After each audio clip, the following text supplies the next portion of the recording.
That Naturopathic Podcast.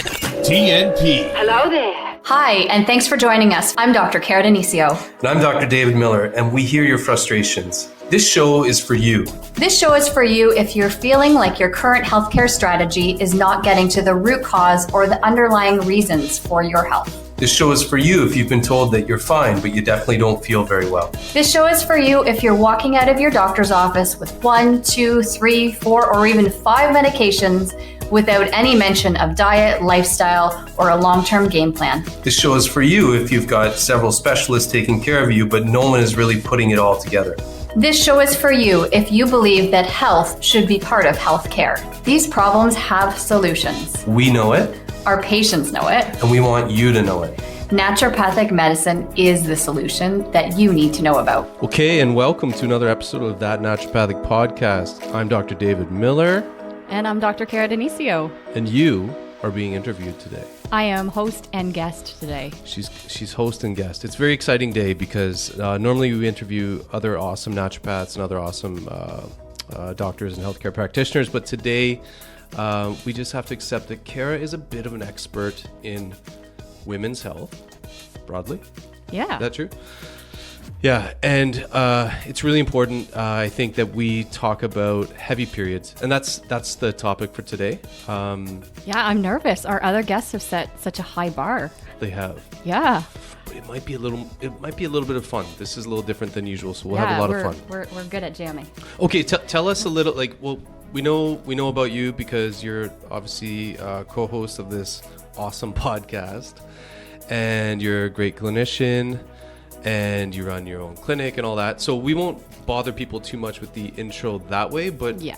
Tell people why, when I said, hey, Kara, how about I interview you for something with women's health? Why did you pick this topic? Yeah, it was pretty quick, wasn't it? It was. Yeah.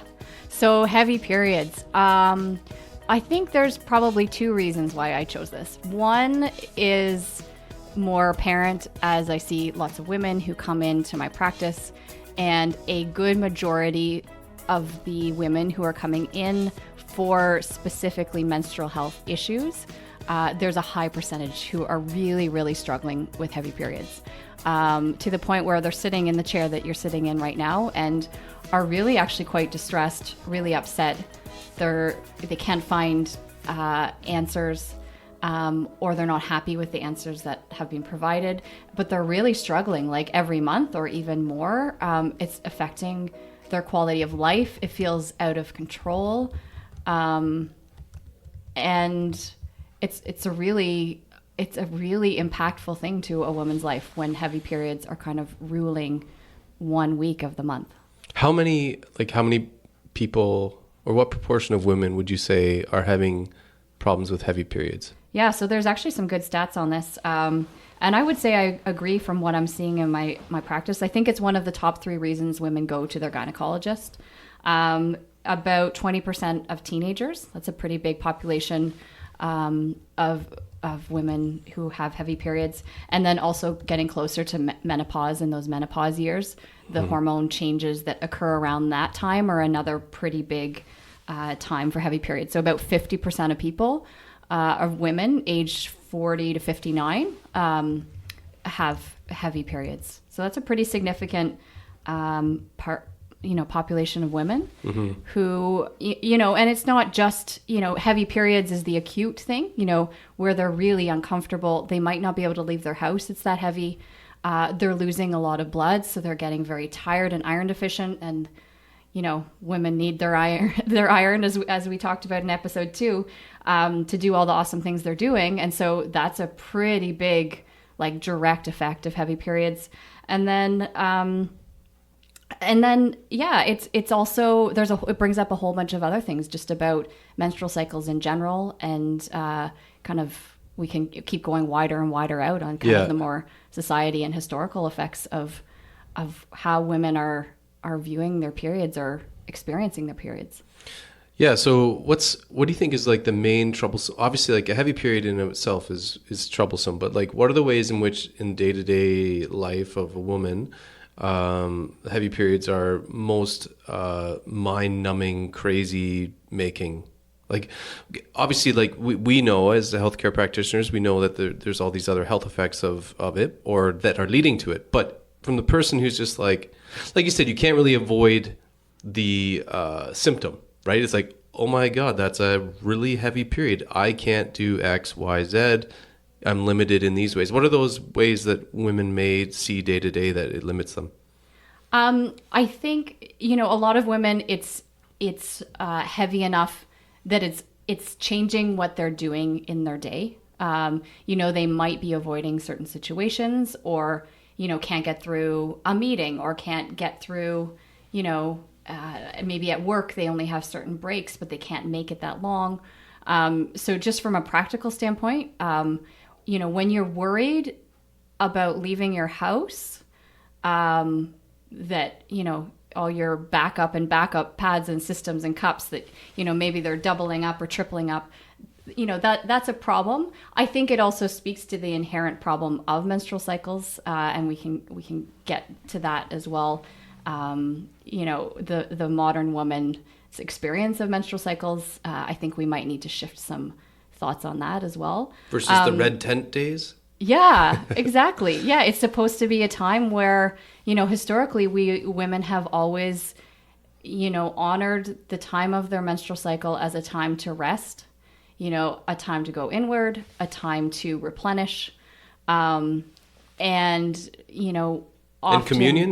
Was there communion? Yeah, for sure. Yeah, there, like communion amongst women, woman to woman communion. For sure. Yeah. And kind of sharing in that. I really do think it historically and spiritually, and even in many religions, traditionally, periods have been a very sacred and spiritual time. And, when you all of a sudden become a modern woman and we're trying to hide it, we're trying to go on with our regular life with all of the things that we're adding to that, all the things, the kids, the jobs, all of that. And, it's something that just becomes a nuisance. At least a nuisance, it sounds like. At least a nuisance. Because you still got to keep being super mom. You're still going to work. You're still probably the head of the house in terms of decision making about health. And traditionally, like there's outliers always, but like your job as a woman and your job as a woman with a job. Yeah. Doesn't really say, okay, take a week off.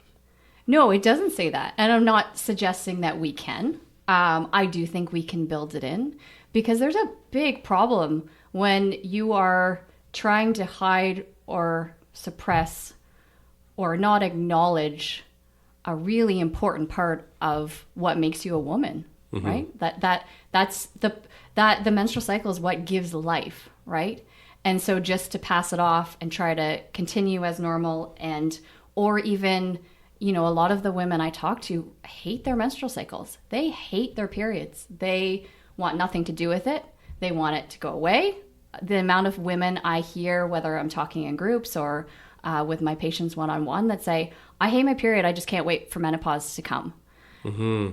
Doesn't seem, there's something about that seems, again, I'm just coming from the perspective of a male who's never had a period, but it's just something about that as a believer in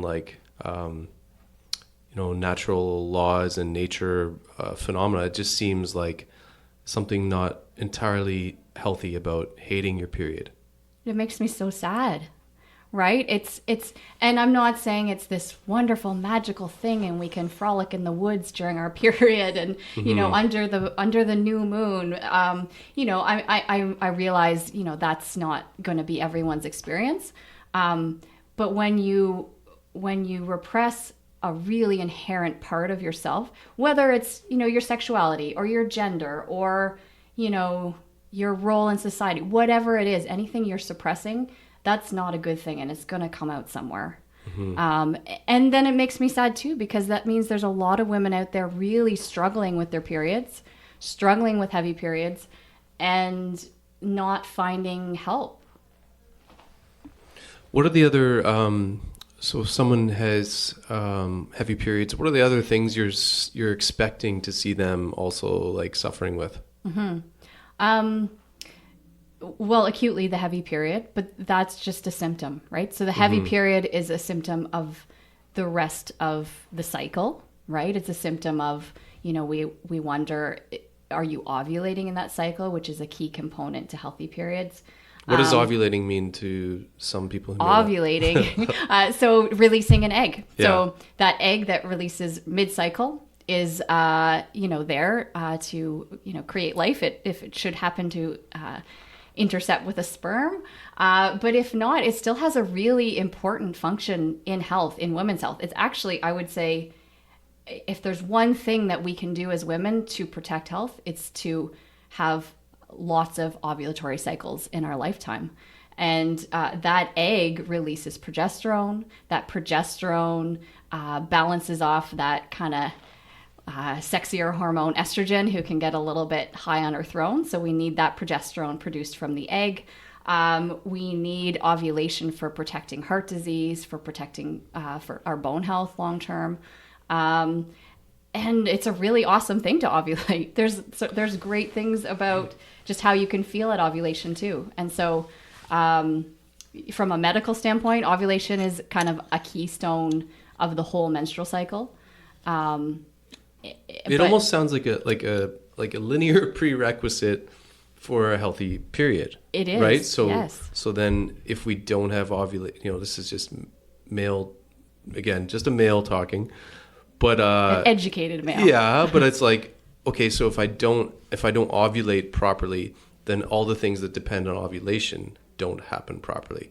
So you know how I believe in like hierarchies and things have to be sort of done in an order, whether you like it or not. For sure. They do. So how do we how do we encourage, maybe that's a bit of a big topic, but how do we encourage healthy ovulation?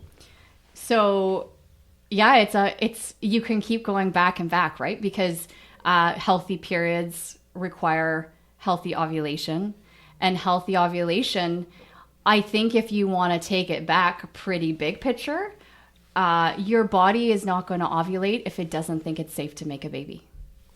Mm-hmm. Right? So that's the big picture. There are a lot of things that will influence that. So the first half of the cycle then has to be healthy in order to have, the hormonal cascade, the brain signal FSH, leads to the signal in the ovary, making estrogen, developing follicles, and then triggering another hormone to release the egg. So there's a huge cascade of events that have to happen there. And so if we're not getting, if the health of any part of those is compromised, then we have compromised ovulation. We know that things like even just in general health, so high blood sugar levels, insulin resistance, oxidative stress, the ovary is very, very susceptible to, blood sugar, inflammation, oxidative stress. So, going back to our root principles, NMRX, nourishing, moving, relaxing, all of those things. That's what X is, yeah. And give a shit, yeah. Are really important for that keystone thing in the cycle, which is ovulation. And that's why we see heavier periods and other types of menstrual cycle issues more in teenagers and also leading up to menopause. Because those are two times, for different reasons, that ovulation might not be happening every single month. Okay, one thing you taught me this morning, which I thought was really cool, is that at men are,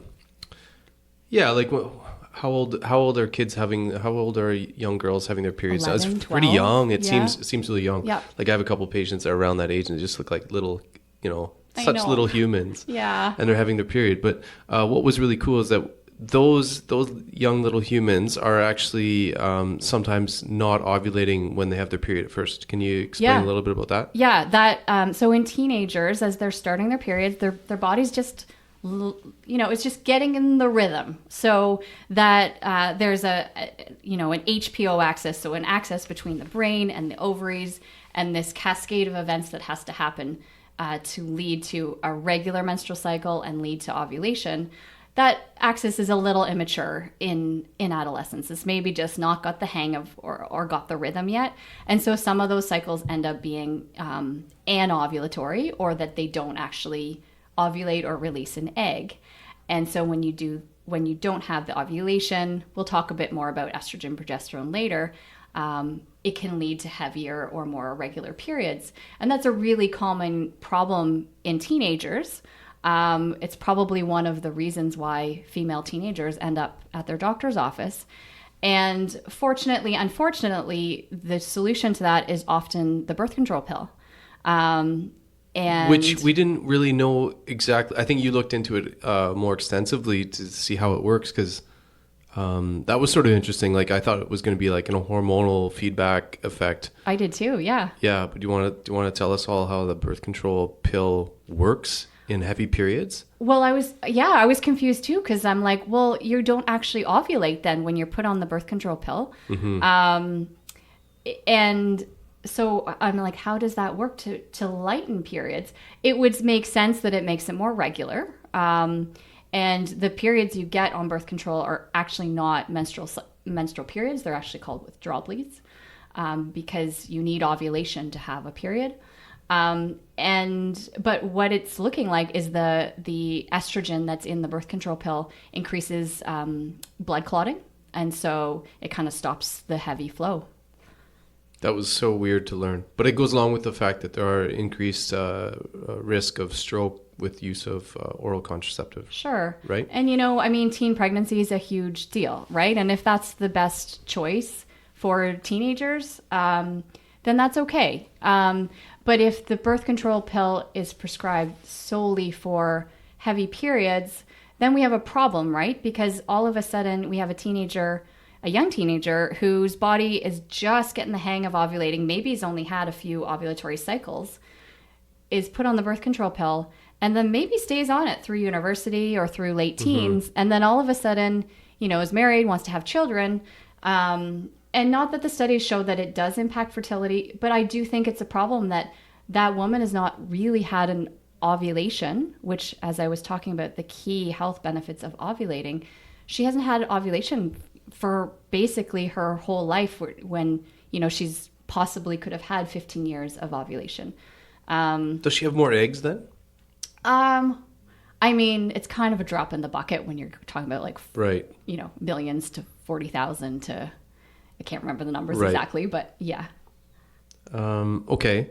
So they're just sort of learning how the body's just sort of learning how to react to other things going on. So is it possible then to say that probably young girls having their first periods are going to be heavier, like just because they don't have the ovulation happening? Are they generally Often. heavier? Yep. Okay. And that's my experience and the experience of the teens I see. Mm-hmm. They are also quite painful. That would be the other issue, which is a whole other podcast. Mm-hmm. Yeah. What would you tell like a mom who was talking to her daughter about that time of life where, these things start to happen? What would you say would be a good thing to know? Because I'm learning already from you that there's some things we should probably know to talk to young girls about. What would you say is a good thing to tell them? Yeah, I would tell them, even just explaining this is why it's happening. It's going to get better. It could take, 6 months, a year, even 2 years. But her body is designed to get into that rhythm, and it knows what to do. And so, it's not a pathology, right? It's not a medical problem. It's a process, a natural process that just takes time to develop. And so in the short time, we talk about some ways to alleviate the flow or alleviate the pain. And maybe we'll wait on getting to those treatments in a little bit. Okay, well, yeah. we could go to that now. Like we could sort of separate things into like a short-term versus a long-term approach. Sure. Is that something? I think maybe before we go there, we should probably maybe just quickly define what heavy periods are. Sure. Which is very difficult. And there's lots of different varying ideas, even in research, of how to define heavy menstrual periods. And it's also very subjective, right? So when I'm sitting here and I ask a woman, how heavy are your periods? She has nothing to compare that to, right? She is heavy for her, and she subjectively may feel like that's heavy. But then when I ask her, okay, well, how long on your heaviest day, during the day, how often do you have to change your pad? And she might say, oh, just once at lunchtime, right? And so I wouldn't consider that a heavy period. And then other women might say, oh, they're not bad, just every hour or so. So it's a very subjective thing. In research, the standard that we've been following for about 50 years is menstrual blood loss over 80 milliliters through the whole period. How do I know 80 milliliters? Yes. How do we know 80 milliliters? So where do I have? So it depends on what menstrual product you're using. And now they're getting better and better. So I don't even know if this is true anymore. But a standard... Because the research you have is older than... Right? Is that correct? Yeah. So that 80 milliliters came from like studies in Sweden and the UK about 50 years ago.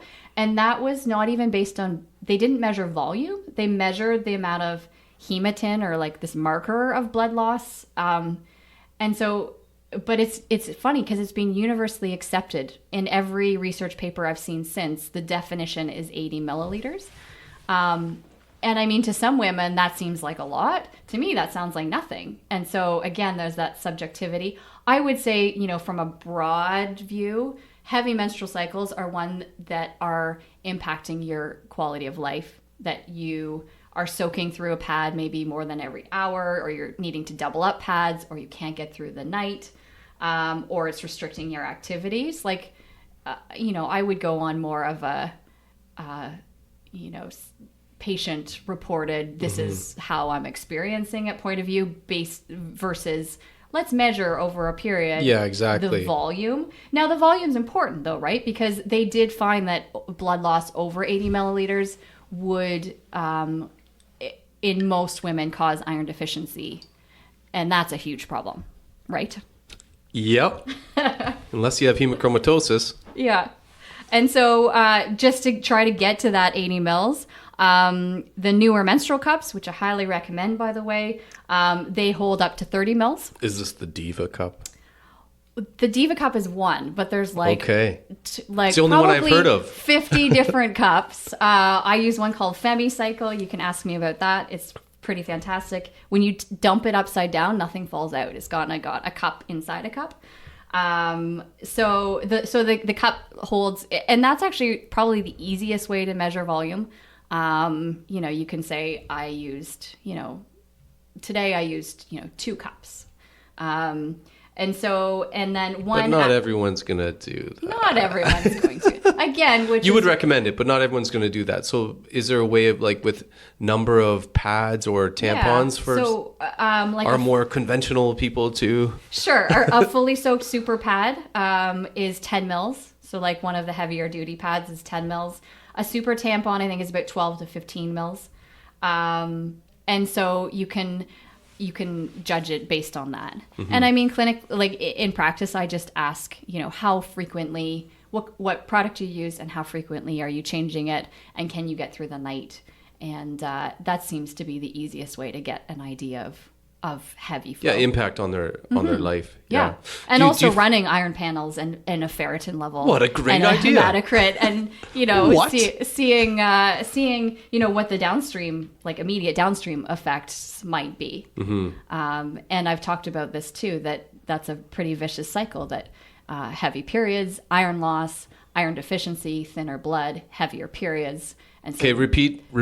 Is so worth repeating. Okay. Because a lot of these things that the body does are really very intelligent and, a smart system. If you're low in this, it increases the absorption of that or whatever. Sure. What happens, Kara, when someone has heavy periods to their iron? What happens? And then explain that ridiculous cycle. So it's a cycle that doesn't make sense because it actually is a downward spiral. And to be honest, when I look in research to find this link, it's very skimp. Skimp? Scant. Skimp. It's literally scant. It's not heavy. But it's there and it makes sense physiologically. And also I directly, personally experience this, and my patients, have reported back that it does make a difference. So the cycle is, for one reason or another, you have iron deficiency or you have a heavy period. Say you have a heavy period, you're losing a lot of blood, so you're losing a lot of iron. And then that iron deficiency will drop your hematocrit level, so the blood becomes more thin, and it predisposes you to having heavier periods. Continue. Repeat. Yeah. So you're losing blood, you're losing iron, you're becoming anemic.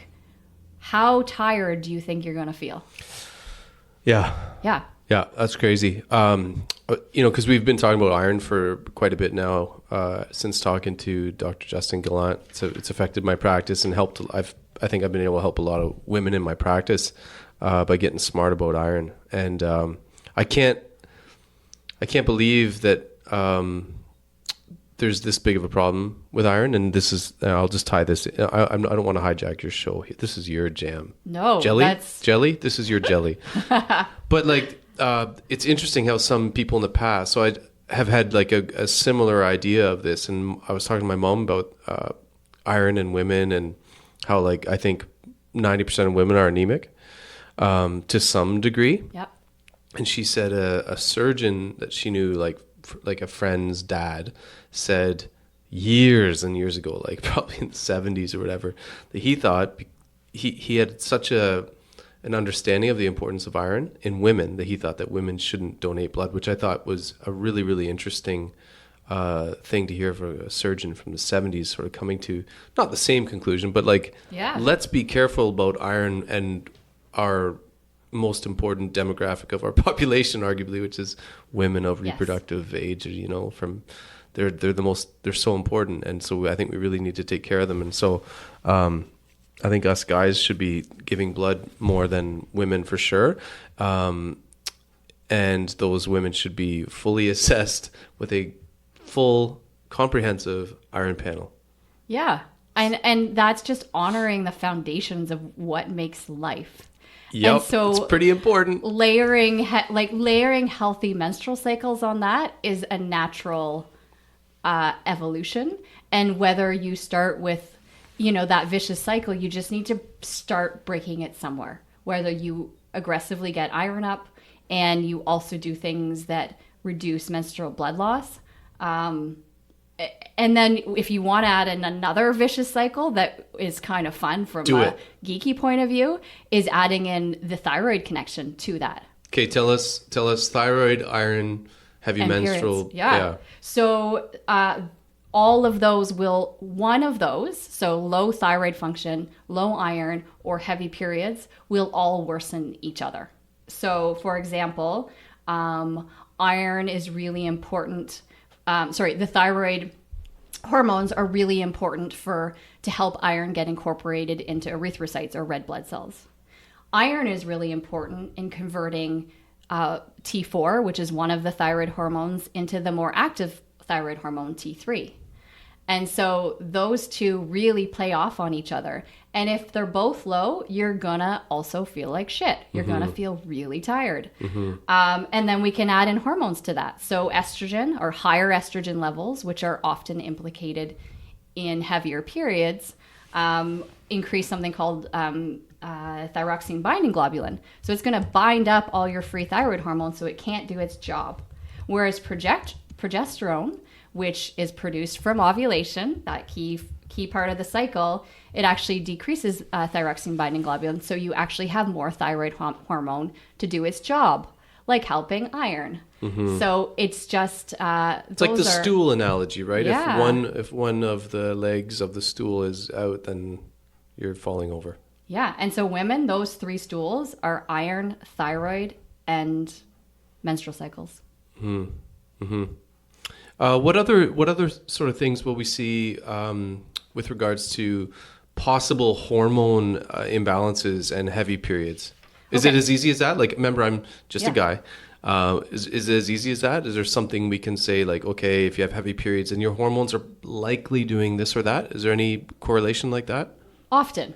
So sometimes no. Sometimes hormones look like they're doing, the job. It looks like a perfect hormone chart of the rise and the fall and the levels and the ratios. And in those patients, we're going to look outside to other issues. So things that are often missed, especially in teens, are any blood clotting issue. So any genetic issue, something like that is often missed. So that might need to be worked out.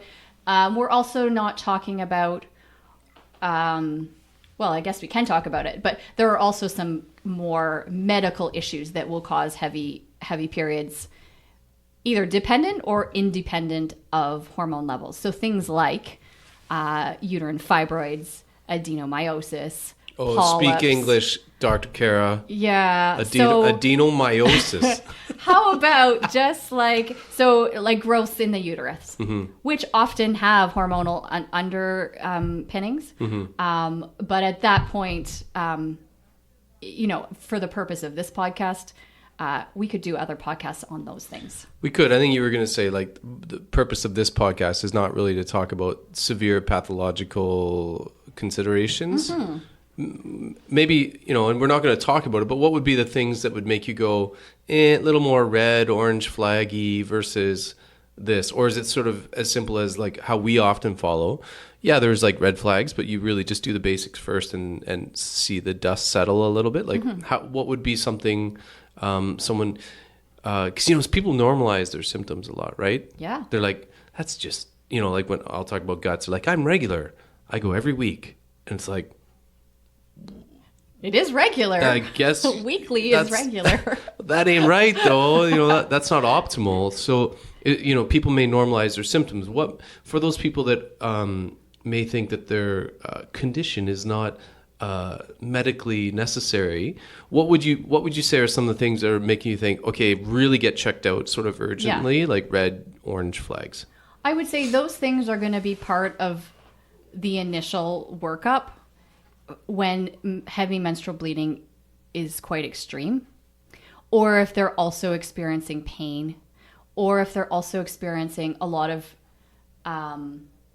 spotting or irregularity in the cycle. Now, those might not be a fibroid. Like that might be fully hormonal issues, but it's worth at that point checking out with a transvaginal ultrasound.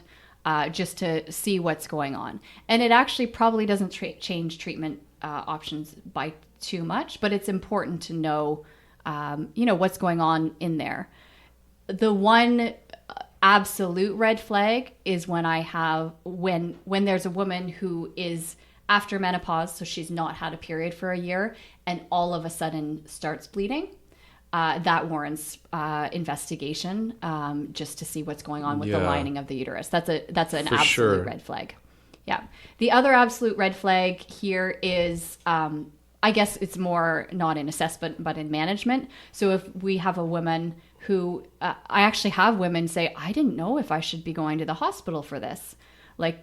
And I hear that weekly. That's how heavy that's their the ones I periods was talking are. about, the ones that sort of normalize. So there's maybe a serious condition. Yeah. Sure. And what the kind of guidelines on that is, and this is what I follow, is if you're soaking a pad every 20 to 30 minutes, or two pads, that's a pretty strong indicator. And the other indicator is if you are showing signs of being hypovolemic. So you've actually lost enough blood to what lose. What does hypovolemic mean? To lose blood volume. And what would be symptoms of that? Maybe like low blood pressure. So low blood pressure, getting dizzy, faint, faint, tachycardia. So your heart is racing, being clammy or confused. Those signs of shock. That can happen in extreme. I would say it's not uncommon. And so the ER will have measures to help in those situations. And I guess a little reminder I always like to play this in is because a lot of this has the context of like how healthy are you day to day in your diet and lifestyle and your whole life, right? Because if you're doing all the basic things pretty, astutely or whatever, you're eating whole foods diet and you sleep well, and then things start to get real sideways, that's maybe different than the person who has sort of been like that all the time and eats, not the most healthy whole food. Can you tie that in at all? Does that affect how you perceive someone's problem, like their standard of health when they come to see you? Yes and no. I would say I think of the menstrual cycle as It's funny, I had described it to you as a vital sign, and you aptly renamed it a vitality sign, which I really love. So your menstrual cycle is a really awesome place to pay attention to what's going on in your health. It's literally every month, it's a rebirth. So every month you start over and your body can tell you something else in that cycle. So understanding what's going on at each phase and paying attention to it can give us some pretty awesome clues to your overall health. So yes, what you do in your life, your healthy foundations are certainly going to impact and benefit your menstrual cycle, but not always, right? Mm-hmm. So I actually suffer sometimes from heavy menstrual cycles. I know when it's when I'm pushing and not resting and doing too much, and being a wife and a mom and a business owner and a doctor and, building a house and all that. And I'm pushing and pushing and pushing. Mm-hmm. That's when I'm more prone to having heavier periods. And it's interesting. The egg that you release for this cycle took about 3 months to mature. So it's a really good 3-month window into how well you've been taking care of yourself. Interesting. Mm-hmm. Didn't know that. Yeah. Getting schooled here. Yeah. Mm. Which always, is when I say to my patients, they're like, oh, well, I've been writing this exam, or, I've never had a heavy period, but I've been writing this exam. I'm doing this and that. And okay, yeah, self-care has gone out the window. I can see why I have a painful period or a heavy period. At the same time, I've always found, where maybe why I'm passionate about this topic is, I do have a history of having miscarriage. I had a DNC, and actually since that time, I've been more prone to having heavier periods. And I've always been like, what's going on? I do take care, I do eat well. Mm-hmm. I do exercise, I'm busy like every other mom out there. Is that it? And so it's not always, foundations, health, nutrition will always impact, but sometimes there's other things going on. And for one woman, I think it could be completely mental, emotional, spiritual issues. For another, it could be, hormonal issues. It could be a genetic hormonal issue. It could be a toxin exposure. It could be, your thyroid, or maybe you are only having a bowel movement every week, and, the guts are where we excrete our extra estrogen. If not, if it's sitting in there, you reabsorb estrogen from your poo. So enterohepatic recirculation. There you go. And so, there's a lot of things to think about. And that's why I said there's no simple solution. And me with heavy periods is going to be very different from a teen or someone leading up to menopause, or someone with, a blood sugar issue or thyroid issue. There's a lot of underlying root causes that need to be looked at. Who else do you get on board with when you're managing a patient who's sort of like a tough case? Like who you dialing? Whose number are you dialing when you feel like you got a tough case? So I find these patients are ones that are already in the care of their gynecologist. So it's been enough, and that's where I would say, please come in at the first sign of heavy periods. That's when your body is more resilient and there's more possibilities of finding, it's not as acute, that maybe we have the time. This work takes time. It takes at least a month, 2-3 cycles to get going. So it's really the time when you first get the hint of a heavy cycle or things going off that it should be addressed. Don't just suppress it and say, oh, this sucks, this is my period. But usually the women that come into me are unfortunately ones that have they're like, okay, I can't do this anymore. They've gone to their gynecologist, and that's when, maybe they've had solutions presented to them that they're either going ahead with or not happy with. So maybe we should go over some of the conventional approaches. Yeah, go into that. Maybe like the short-term acute stuff that you see used, and maybe there's some research for. Yeah, for sure. And I do think it's, there are some viable approaches that go from simple to final. And so the early ones I see, the first one I see usually more recommended from the family doctor's office. And in fact, I use this approach too, is prescribing just a over-the-counter anti-inflammatory. So like an Advil. There's one specific for heavy menstrual periods. It's called mefenamic acid, which specifically targets certain parts of inflammation that's implicated in either painful or heavy periods. So giving... How does giving an anti-inflammatory help with heavy periods? It seemed like when we discussed it earlier, it was like, what? Can you spell that out to me? Sure. I'm confused. I think I'm getting clear, but I've always been confused about this. And I've also been confused on my observation that women who have heavy periods, they don't tend to be painful at all. And women who have very painful periods, sometimes they're heavy, but often that's not the symptom that's bringing them in. It's the pain. So I'm not saying absolutely, but the pattern I see is you have painful periods or you have heavy periods. And so inflammation is a part of the natural process of actually triggering menstruation or triggering getting your period. And one of those kind of inflammatory molecules is called PGE2, prostaglandin E2. And so that one, though, what it does is it actually vasodilates.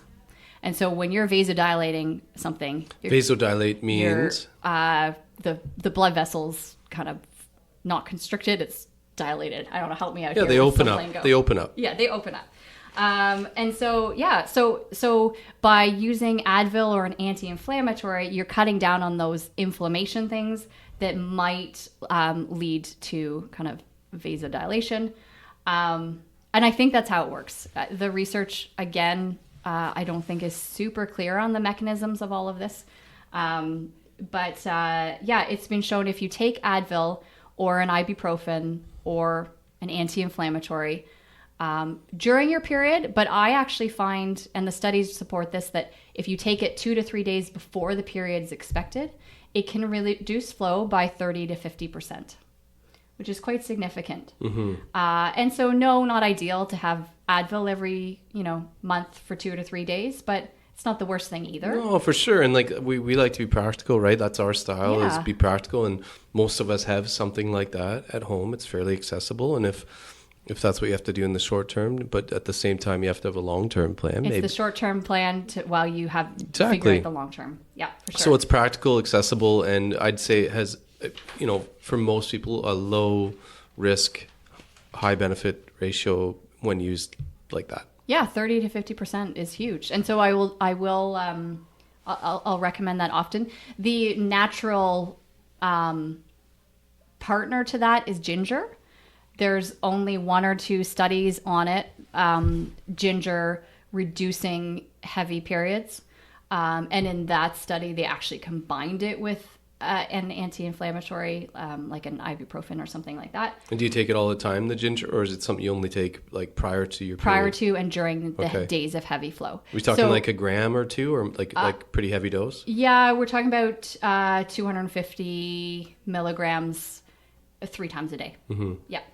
And often we need both. Like I'll do, Advil and ginger for a couple days before the period, and that does really seem to help.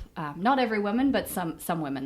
That's quite helpful. So that's usually what I see coming from the doctor's office, and then the other options. The next medication approach is something called tranexaminase. Okay, we're gonna. You were try struggling this with that one time. before. Yeah. I still can't say it. Tranexamic acid, TRANEXAMIC. The other name for it is called cyclocapron, so we're going to go with that. And so cyclocapron actually inhibits blood clotting. And so, sorry, it does not inhibit blood clotting. I was going to say that wouldn't help No, too it much. does not help. it's a plasminogen inhibitor technically, but it actually promotes blood clotting and prevents the breakdown of blood clots. So just like a wound, you're going to clot up to stop the bleeding. That's how this seems to be helpful. And it is helpful. It does reduce blood flow again by up to 50%. It's not the greatest long-term solution. Anytime we're promoting clotting, it could be dangerous, especially perhaps in a woman who is, leading up to menopause, where there might be heart risk or risk of developing blood clots.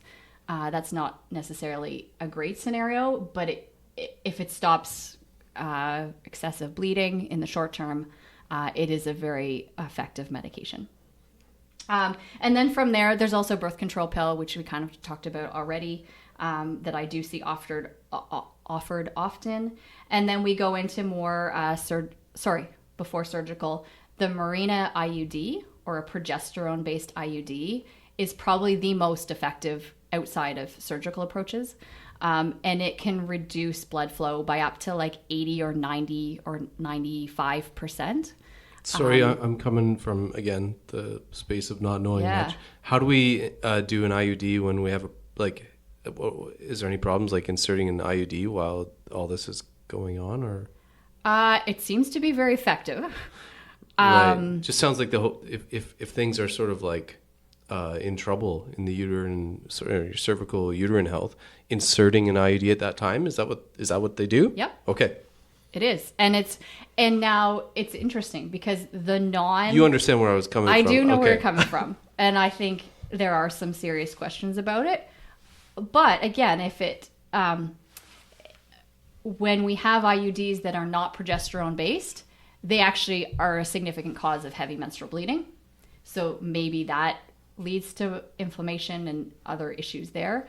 But when you use the progesterone based IUD, that progesterone is directly local to the uterus and prevents, it offsets the estrogen, reduces the thickness of the lining of the uterus, and results in less heavy periods. You said progesterone helps resolution of clots. Did I hear that right when we were chatting before? Like it helps you. Let me get there in just a sec when we go to hormones. Okay, and then the final things, which are kind of often offered, would be an endometrial ablation, where they actually kind of take out the lining of the uterus. I'm not sure what they're using to do that. It's a little different than a DNC. And then the last resort, but it is a resort of about 1 in 3 women, is a hysterectomy. And this is all the conventional route. Mm-hmm. They did not see Dr. Kara, probably. Yes. Right? And unfortunately, there's a lot of women who get to the point where I say, they're at the point where they say, Kara, I don't know what to do, but I feel like I don't have any other choices. And at that point, sometimes that is the best choice. Right? And that's okay. We manage it other ways. There's other issues to talk about. Mm-hmm. But that's how serious heavy periods can get. And once they get to that point, it can be more difficult to manage it. Mm-hmm. So what about some more like naturopathic approaches? Or I'm going to say naturopathic because then the transcription is easier. Anyway, what do you think from the more naturopathic perspective? So treat the root cause. What a crazy idea. Isn't that a crazy idea? Do a proper assessment. Yeah. So, I'm going to look at thyroid, blood sugar levels, blood regulation, iron levels, all of that stuff and general lifestyle to set the background of healthy hormones. But when it comes to heavy menstrual bleeding and a natural approach, I'm doing everything I can to improve ovulation and to increase progesterone in the second half of the cycle. And we didn't really talk about that, but really briefly, in the first half of the cycle, estrogen's kind of building house. Like it's building a nice nest in the uterus for the eventual or perhaps expected maybe baby. right? So it's building a nice house. It's kind of like just doing it like, throwing up a house, right? It's like, here's like a nice little nest to build. It's framing it. Yeah. Yeah. Let's put the framing in, the foundation's ready. For sure. Okay. If estrogen's going crazy, it's going to build a giant house. Like she's a bit of a queen. She might want a big house. So a big a big lining in the uterus. And then you have ovulation, hopefully, which is going to produce progesterone. And the progesterone actually reorganizes, matures, makes that house pretty and organized, maybe a bit thinner, and also produces a lot of clotting factors. And so by the end of the cycle, when you start to get your period, those clotting factors produced by progesterone help. What you want in menstruation is like a slow, organized bleed. We don't want like crazy wildfire. We just want something that's organized and slow and contained, right? And managed. And so that's why the progesterone is key there. So I'm, first of all asking, is ovulation happening? And supporting progesterone, whether that's with herbs, Vitex is a pretty big one there, or actually using progesterone as well. And so, it's a hard question to answer from my approach because it's going to be very different for every woman. There are certainly some acute things, like I've talked about ginger. There's a really good herb called Capsella that can really slow acute bleeding. But really, what's Capsella called? The common shepherd's name, purse. Shepherd's purse. Yeah. But my long-term game plan is in a nutshell, healthy ovulation is really and cutting down. Just trying to make every stage of the cycle healthy, which is going to make the period healthy. It really sounds like if there's like a conceptual take-home, it's that a healthy, not heavy period is quite dependent on healthy ovulation. Yes. Yep. That's what I'm taking from this very informative talk.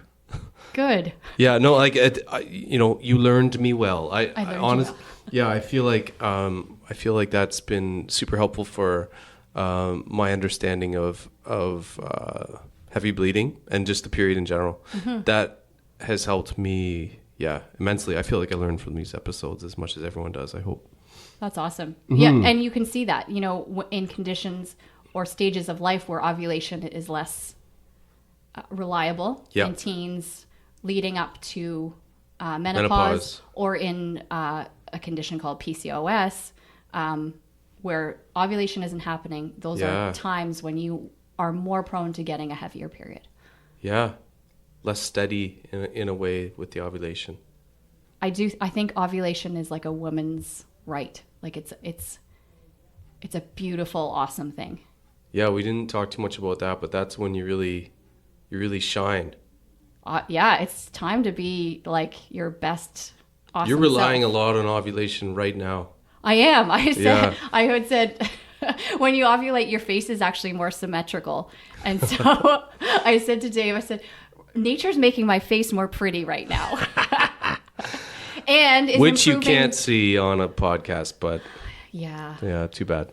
But it's also improving my linguistic communication and language centers of my brain. So hopefully that has come across today. Well, you said you shouldn't be as on as you are today because it was something worth celebrating last night. Yes. And I said I can't even tell because so you're probably riding on that progesterone pretty good. Yeah. Or that balance. Maybe more precisely. It's actually more, right now it's probably more estrogen and testosterone. Yeah. And But then it's going to make its progesterone. It's going to, yeah. But it sort of depends on today. I'm getting, so much depends on today. Yeah. Ovulation. And there's lots of things we can do to promote ovulation. And a lot of studies come out of IVF where there's a lot of stakes. It's very important for women struggling. They want to make a baby, and it's also expensive. So there's actually a lot of research into developing really good eggs. So that's maybe time for another day. Yeah, we can talk about that. So should we wrap it up, or is there anything else you want to teach me and the people? I think we did well. Yeah, I think the ovulation is like really, really key. That's That's my take home. And healthy ovulation means healthy periods. And of course, there's details to that. Yeah, I think my take home, I've just been getting so sad lately of the stories I hear of women who just hate their cycle. And it really, it sounds a bit utopic, but it is a magical, awesome thing. And it can be such a great teacher. And so if you're listening and you are in that space, then start learning, work with someone who understands your cycle and can help you. It's an important thing. It's 400 times in your lifetime. You will do this cycle. So you might as well get it. You might as well understand what it means to you. Yeah, not hating it seems like we'll wrap it up with the sort of tying it into the beginning when we talked about that. It just seems like, from some perspectives, like a rather inconvenient thing to have to go through, but from other perspectives, like, wow, what a thing, like the most important thing in a way. Yeah. And there must be some signals from your mind and your thoughts to your cells when you say that you hate your period, you hate your femininity, and it's like the most feminine thing in a way, right? So yeah, a little deep stuff to end. Have said it better. There's a great book, if people want to learn about that aspect of it more, there's a really great book called Wild Power. Who's that by? Elizabeth somebody. Okay. Just Google Wild Power menstrual cycles, you'll bring it up, or we'll put a link to the show notes. Cool. Okay. All right, Dr. Dave. Thank you so much. Thanks for having me on that naturopathic podcast today. It was a pleasure. It was fun. Okay, take care, everyone. Thanks so much for listening. That Naturopathic Podcast. TNP. Hello there.